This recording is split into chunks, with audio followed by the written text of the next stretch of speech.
So Cecil, we just watched The Chicken Party. What was your thoughts on that? I've never really seen a feature film with so much egg on its face before.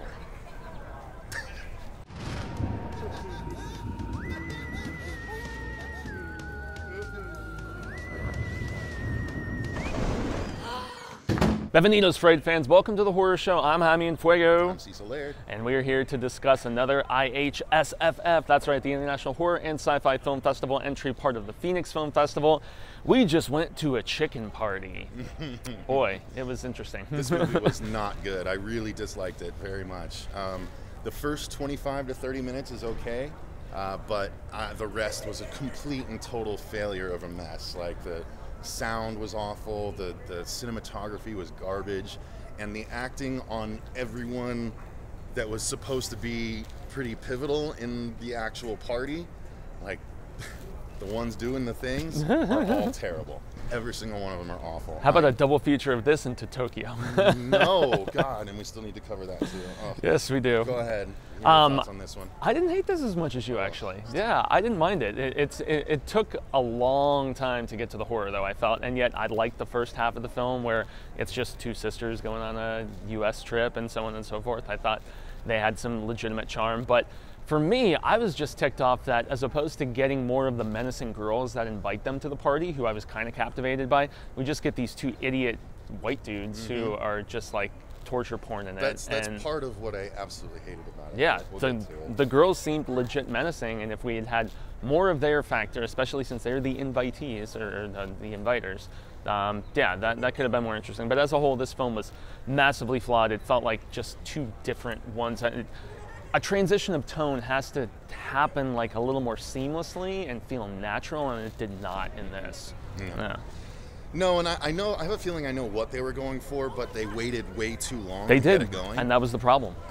So basically the story is it's about two Japanese sisters who want to take a trip to, or are taking a trip to LA for the younger one's 21st birthday. Sakura. And as soon as they arrive, they get a little lost, and they happen across two college-age girls, it looks like, who speak a little Japanese and invite them to a chicken party, which is what they say is a party where they invite people from other countries, and they all gather and meet and hopefully make friends and whatnot. And they play games and everything. And so it's a holiday party. They get invited on their very first day, and then we get a week of them just hanging out in LA and doing different things, shopping, and that's part of the problem. Like, this movie was very low budget, you could tell, because most of it was tripod, like old school Kevin Smith style, like very little movement, and even the clubbing scene was one shot of them panning back and forth between them dancing in a dark room with a few bodies behind them.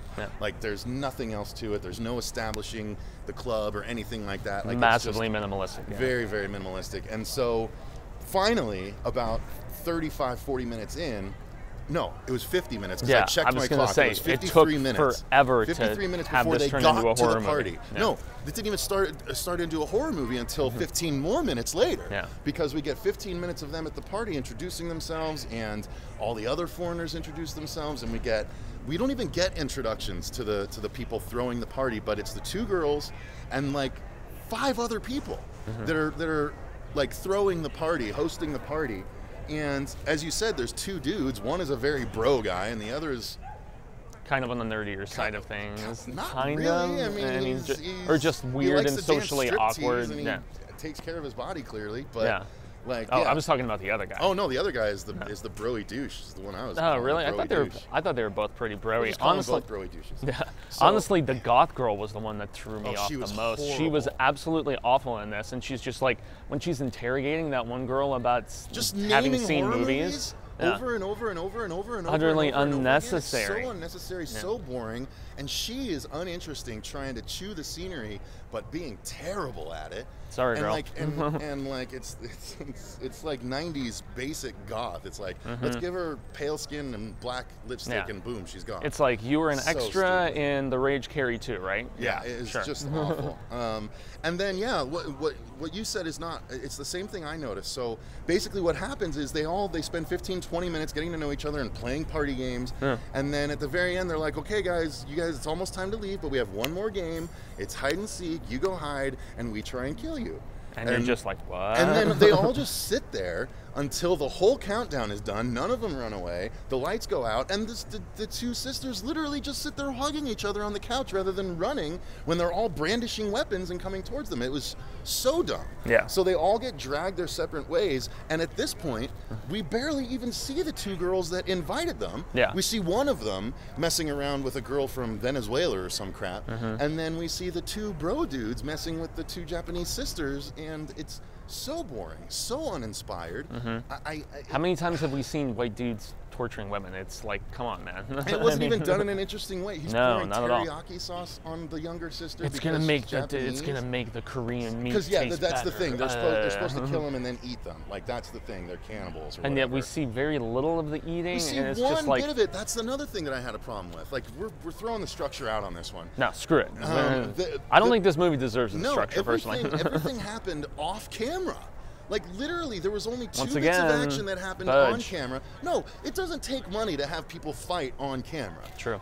No. So we saw one lame girl fight, and then all of the gore happens off camera. All of the kills, all of the stabbings, and everything. Even if the person getting stabbed is on camera, the stabbing itself is out of frame. So it's just their facial reactions, and it's so unimpactful and stupid.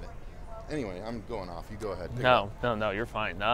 Yeah, it was just a drastic despondency in tone, and that's what really just bugged me the most. I didn't hate it quite as much as you, I'm thinking, but I mean, I found the premise interesting, which is why I was legitimately bummed out with the execution. Party, but done worse. Which I haven't seen, unfortunately. Murder Party's excellent compared to this. That's a Flanagan movie? About this, no, it wasn't Flanagan. No, but he has gone on to do other things. I'm not exactly sure what, but it was a great horror comedy. It's a prolific director, though. Damn, yeah, it was people invite a nerd to a Halloween party in order to kill him, and they all suck at it, and so hijinks ensue, and it's hilarious. This is just a really poor, terrible, annoying, uninspired version of that. Or even, what was the one with Samara Weaving that we liked so much? It was a Netflix original. Samara Weaving. I don't know who that is. Oh, okay. I know the name, but no. It was a Netflix film. I can't think of it. It was like The Babysitter or something, I want to say. Even a similar premise in that. Yeah, that girl. Yeah, The Babysitter. Yeah. Yeah. Yeah, it is. Yeah. Invite someone over, and you and your friends are gonna kill them. Just with a different slant. But this was just done so poorly, and they focus so much on the crazy bro dude who's already got a girl captive, and it's just so dumb. Yeah, that's where the movie really legitimately lost me. And so I really hated it. Yeah, I can tell. I can sense the fervent hatred. There's so much wrong. The camera shots don't even keep subjects in frame, and the audio. My God, the audio was so terrible. They literally didn't have, I think they had one lavalier microphone that everyone shared. Because there were times when the main Japanese girl would be talking and she'd be super loud, and then the two girls that are inviting them are quiet. Even her sister's a little bit more quiet. So clearly she was wearing the lav and everyone else was just using that as the microphone. It happens so much that there's a time where literally a girl is on the floor in frame while one of the girls is actually taunting her. But she's taunting her over there, and she's not mic'd. So she's like quiet, and you have to strain to hear what she's saying from across the room. She's supposed to sound from a distance, though, dude. No, that's not how movies work. No. Maybe that's what they were going for. I don't know. But no, as a whole, this movie was massively disappointing, despite a premise that I found interesting. So there you go. All right, that's enough of this. Yeah, that's the chicken party. Let's cut it out. If you get a chance to see this, don't. So thank you very much for watching. Thank you to Monty from the International Horror and Sci-Fi Film Festival. Thank you to Jason from the Phoenix Film Festival. And thank you to Patrick from Allied. You're thanking them for programming this, eh? I'm thanking them for inviting us to come and waste our time. We greatly appreciate it, though. But thank you guys for watching. I've been Cecil Laird. Gracias, I've been Jaime and Fuego. And remember, stay scared of this movie. Not for the reasons you think.